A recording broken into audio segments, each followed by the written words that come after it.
Hello ಗೆಳೆಯರೇ, social ಮೀಡಿಯಾದಲ್ಲಿ ಇತ್ತೀಚೆಗೆ ಜಪಾನಿನ ಒಬ್ಬ ವ್ಯಕ್ತಿಯ ವಿಡಿಯೋ ಭಾರಿ ವೈರಲ್ ಆಗುತ್ತಿದೆ. ಸೊ ಈ ವ್ಯಕ್ತಿ ಹೆಸರು ಟೋಕೋ ನೋಡಲು ಸೇಮ್ ಟು ಸೇಮ್ ಒಂದು ನಿಜವಾದ ನಾಯಿಯಂತೆಯೇ ಕಾಣುತ್ತಾನೆ. ಇದರಿಂದ ಸೋಷಿಯಲ್ ಮೀಡಿಯಾದಲ್ಲಿ ಈ ಒಂದು ಸುದ್ದಿ ಸಿಕ್ಕಾಪಟ್ಟೆ ಹರಿದಾಡ್ತಾ ಇದೆ. ಟೋಕೋ ತನ್ನನ್ನು ನಾಯಿಯಂತೆ ಪರಿವರ್ತಿಸಿಕೊಳ್ಳಲು ಬರೋಬ್ಬರಿ 220 ಕೋಟಿ ರೂಪಾಯಿನ ಖರ್ಚು ಮಾಡಿದನಂತ ತುಂಬ ಸುದ್ದಿಯಾಗಿ ಹರಿದಾಡ್ತಾ ಇದೆ. ಹಾಗಾದರೆ ಈ ಸುದ್ದಿ ನಿಜವೇ? ಟೋಕೋ ನಿಜವಾಗಿಯೂ ತನ್ನ ದೇಹವನ್ನು ಮನುಷ್ಯನಿಂದ ನಾಯಿಯಾಗಿ ಪರಿವರ್ತಿಸಿಕೊಂಡಿದ್ದಾನಾ?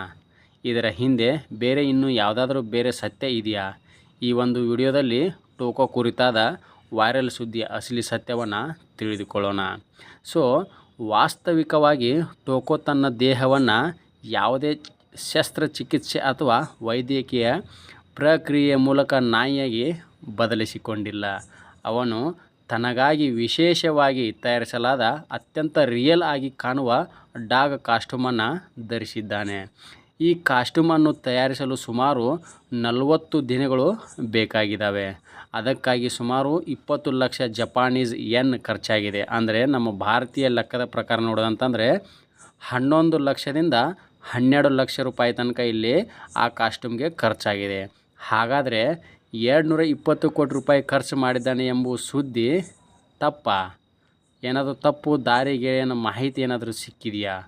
ಟೋಕೋಗೆ ಬಾಲ್ಯದಿಂದಲೂ ಪ್ರಾಣಿಗಳಂತೆ ಕಾಣುವ ಆಸಕ್ತಿ ಇತ್ತು ಎನ್ನಲಾಗುತ್ತಿದೆ.